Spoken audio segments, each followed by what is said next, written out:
How many people should it take to run a New York City subway train? That is the question at the heart of legislation that is on the governor's desk. It would mandate that there be 2 operators on every train. This is a measure strongly supported by the Transport Workers Union, which says it is necessary for safety reasons to have both the operator at the front of the train and a conductor on board to make announcements and open and close the doors. The current setup in the city involves 2 operators on the 10-car trains, but single operators are permissible on shorter trains like the G or the 42nd Street shuttle train.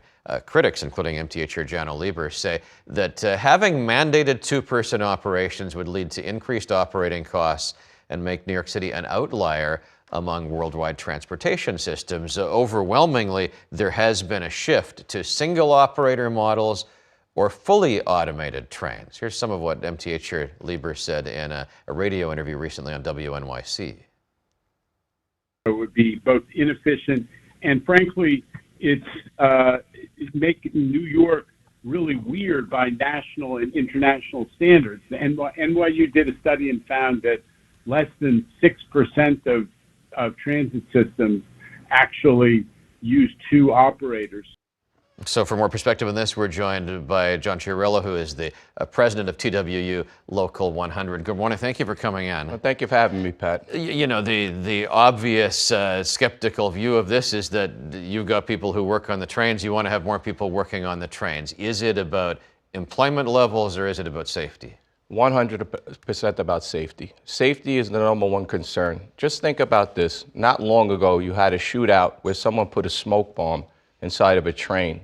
But for the actions of the conductor opening the doors in the middle of that train, more people could have been killed. And the train operator was busy at the time, so the conductor had the ability to assess the train situation. operator in some cases could be 500 feet away. Would they have heard what the conductor heard? The conductors are the eyes and ears of the subway system. They pull into stations, they're able to see assaults.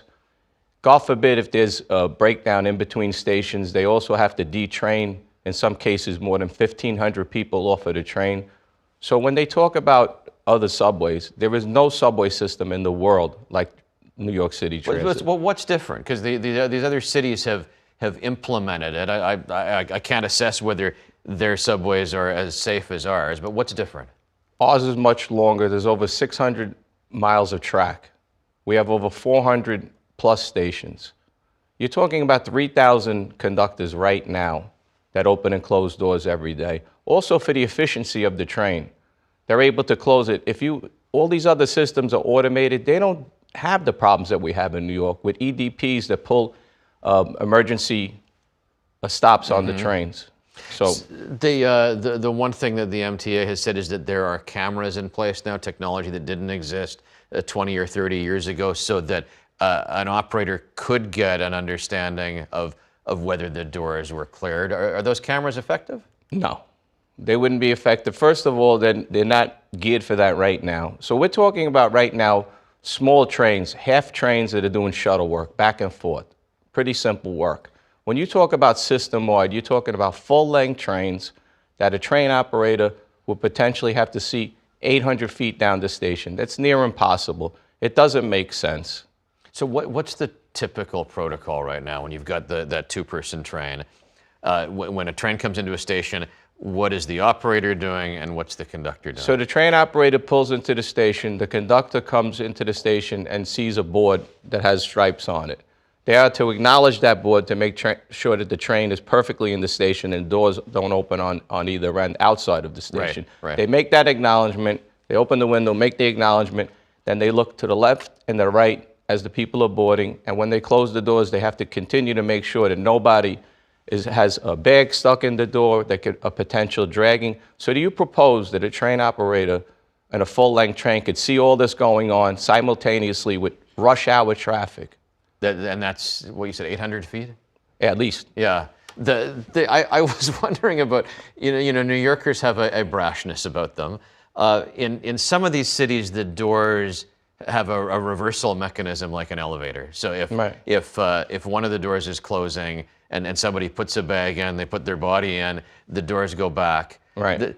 I think there would be instances in the city where where the doors just stayed open all the time. You would be in a station for 10 minutes because the doors would just constantly be blocked because everybody sticks their hand in. That's the beauty of having a conductor, because they are trained to know how to open and close the doors. You see, they don't open always. If they kept opening fully all the time, you'd just be for 10 minutes in the station, maybe more. Look, obviously there's some skepticism from the MTA, which is just trying to find efficiency here. What got support for this legislation in Albany, and ultimately do you think the governor's going to go ahead with it?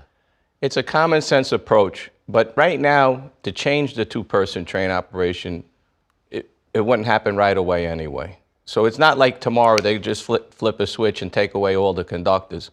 We have a contract that codifies this. Would you, at some point, if there was a technology improvement, could you see a world where you got comfortable with the safety aspect of this? Not in New York City. I don't see it at all. Not with the way things are, not with crime, not with homelessness, mental problems with people out there just pulling on the emergency stops in between stations. How are you going to, just think about this. We've had Sandy, 9/11, shootings, all types of emergencies, and our members are on the front line to get the people out safe.